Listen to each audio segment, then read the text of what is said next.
What went wrong? Oh, probably the start of the game. We've not started the games as well as what we planned to, ideally. So I think the first 8 sets, they had 6 sets to our 2. We didn't turn the ball over in the right position, and then they got field position on the back end, and that obviously they scored straight away with the first scrum, which was a pretty decent play, to be fair. Obviously some good play in the back by Niall. To be fair, I thought he was a big difference today. I thought for KR, I thought he sharpened their attack up.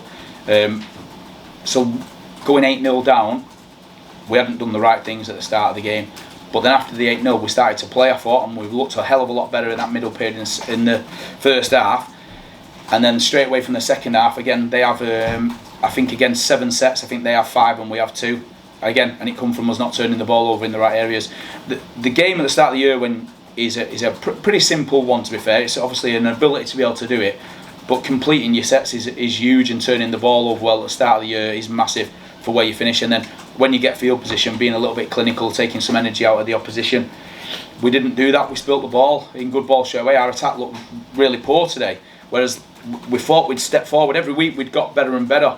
Today that seemed to step back, to be fair, and disappointing in terms of our attack and stuff. A difficult one for Sam Householder. Yeah. First half. Are you getting around him? Is he? Mate, he's a good kid, mate. He tries real hard. He works hard in training to rectify them. Not everything's always going to go perfect for you. And there's been a few tough errors that he's made today. But he's a young player who's got a great future and a great career in the game, and he'll learn from that. Were they guilty of forcing passes that first half, do you think? Oh, potentially in a little bit. There were just some fundamental skills. To be fair, today is where we fell down. There's no point being around the bush of it. There was some real poor stuff in terms of the way we attacked. I mean, we had one set, and like I said, Chris Hill looked like he was our number 7. He was the one trying to organise the attack and playing, and that's not how we practice. It's not how we train. And we spoke about that at half time. And then once we started to get a little bit field position second half, we looked a hell of a lot better. The shape looked better, and kind of you always know against a team like KR, they're going to work really hard and scramble really hard. St Helens did it defensively to us there. But if you do the right things for long enough periods, you'll get into points where we can post some points like we did at the back end of the game. But early doors, we didn't do that. We didn't allow to put any pressure on the defensive line, so we didn't take any energy out of them. We just kept turning it over, and then they got energy by that, and then they just come down the other end, and then that potentially scored on the back of it, or at least turned the sets over in the right way. Any frustration with how you're going so far, or as a coach do you have to think it's early stages of the season? First 4 really good in terms of we're stepping forward every single week. I'd just say probably a little bit of a bump today in terms of a little bit of a step back. We seemed like we were going forward, and maybe that was a little bit of a bluff last week in terms of the confidence and the way that we was attacking last week. Everything looked really crisp last week.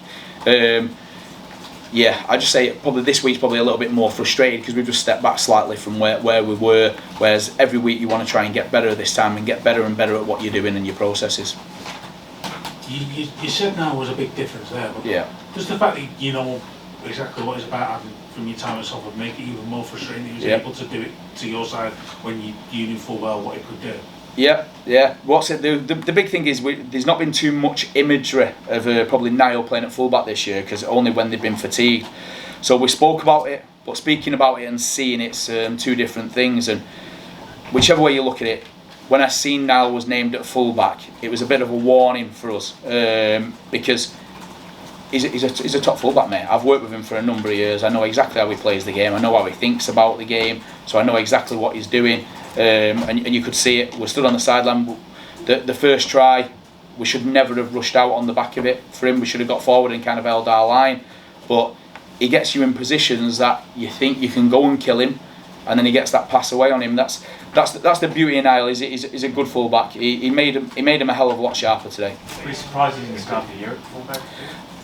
Me personally, yeah, but obviously that's not for me. He obviously did sign Hiku, who they brought across, and I think they stated early doors that he would be there. But now's a team player. He did a good job on the wing for him, to be fair. But for me, he is a fullback. He is a top fullback. Any injuries? No, I think we're okay. We'll see. Probably a few wounded souls after that. But yeah, other than that, I think we're okay.